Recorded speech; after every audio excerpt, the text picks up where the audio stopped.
মুন্সিগঞ্জে শ্রীনগরে বিকল্পধারা বাংলাদেশের শতাধিক নেতাকর্মী বিএনপিতে যোগদান করেছেন। আজ মঙ্গলবার দুপুর 12টার দিকে জেলা শ্রীনগর উপজেলার বাইপাস সড়কের বিএনপির কার্যালয়ে উপজেলা বিকল্প যুবধারার আহ্বায়ক আনোয়ার হোসেন, বিকল্প যুবধারার কেন্দ্রীয় কমিটির ধর্ম বিষয়ক সম্পাদক শহীদুল ইসলাম লিটন, উপজেলা বিকল্প যুবধারার সিনিয়র যুগ্ম আহ্বায়ক চঞ্চল ইসলাম, যুগ্ম আহ্বায়ক শহীদ দেওয়ান, উপজেলার পাটাভোগ ইউনিয়ন যুবধারার সভাপতি বুলেট আহমেদ ও শ্রীনগর ইউনিয়ন যুবধারার সভাপতি রাজু আহমেদের নেতৃত্বে নেতাকর্মীরা বিএনপিতে যোগদান করেন।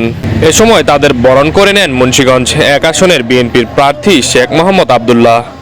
অনুষ্ঠানে শ্রীনগর উপজেলা বিএনপির সভাপতি শহীদুল ইসলাম মৃধার সভাপতিত্বে ও সাধারণ সম্পাদক এম হাফিজুল ইসলাম খানের সঞ্চালনায় অন্যদের মধ্যে উপস্থিত ছিলেন সিরাজদি খান উপজেলা বিএনপির সাধারণ সম্পাদক এম হায়দার আলী, শ্রীনগর বিএনপির সহসভাপতি আশরাফ হোসেন মিলন, সাংগঠনিক সম্পাদক ফারুক মোরল। বিএনপিতে যোগদান প্রসঙ্গে শ্রীনগর বিকল্প যুবধারার আহ্বায়ক মোহাম্মদ আনোয়ার হোসেন বলেন, বিএনপি থেকে বের হয়ে বিকল্পধারা দল গঠন করা হয়েছিল। দীর্ঘদিন ধরে মাঠ পর্যায়ে প্রত্যাশিত কার্যক্রম চালাতে পারিনি। পাশাপাশি আসন্ন নির্বাচনেও আমাদের কোনো প্রার্থী না থাকায় রাজনৈতিকভাবে আমরা কার্যত নিষ্ক্রিয় হয়ে পড়েছি। তাছাড়া বিএনপির আদর্শ ও চেতনা আমাদের মনে সবসময়ই ধারণ করা ছিল। তাই আমরা মনে করেছি নিজেদের মূল রাজনৈতিক ঘরেই ফিরে আসা দরকার। দলীয় ঐক্য, গণতন্ত্র পুনরুদ্ধার এবং জনগণের সাথেই আমরা যুবধারা ছেড়ে বিএনপিতে যোগদান করেছি। আসলে বিকল্প যুবধারা আজকে কেন যোগদান করলো? আমি মনে করি গতকালকে জামাতের থেকে যোগদান করছে। আমি আশা করি শুধু বিকল্প ধারা নয়, শ্রীনগরের 1 আসনের প্রত্যেকটি নাগরিক আবদুল্লাহ ভাইয়ের হাত ধরে যোগদান করবে ইনশাআল্লাহ। আরেকটি কথা বলি, আবদুল্লাহ ভাই সম্বন্ধে আগে জানতে হবে, বুঝতে হবে। এই বাংলাদেশের প্রত্যেকটি আসনকে চমক দেখাবে এই বিকল্পধারা সহযোগিতা করবে এবং বিকল্পধারা যারা নেতৃবৃন্দ আছেন, যারা বাইরে আছেন, তাদেরকেও আহ্বান করব আমাদের মতো এই আবদুল্লাহ ভাইয়ের হাত ধরে শ্রীনগরের মাটিতে 1 আসনের বিকল্প বিএনপিকে আরও শক্তিশালী করার জন্য।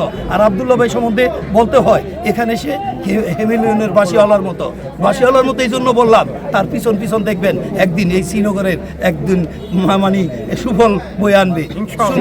সন্ত্রাস থাকবে না, দুর্নীতি থাকবে না।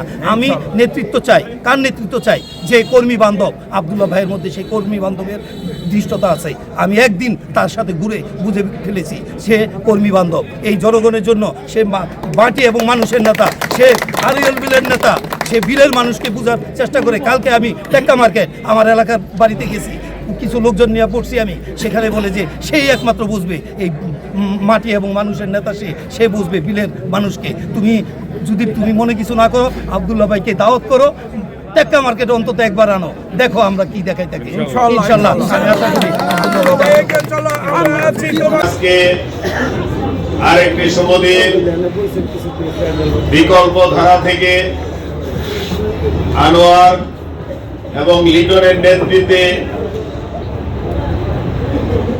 কয়েকশো নেতাকর্মী তাদের ভুল বুঝে শহীদ রাষ্ট্রপতি জিয়াউর রহমানের আদর্শকে মনে রেখে আবার তারা ধানের শীষের পতাকায়, বিএনপির পতাকায় এসেছেন। তাদেরকে আমি আমার মুন্সিগঞ্জ 1-এর বিএনপির পক্ষ থেকে, আমাদের নেতা তারেক রহমানের পক্ষ থেকে, বাংলাদেশের বারবার প্রধানমন্ত্রী দেশনেত্রী বেগম খালেদা জিয়ার পক্ষ থেকে প্রাণ ঢালা অভিনন্দন এবং শুভেচ্ছা জানাই।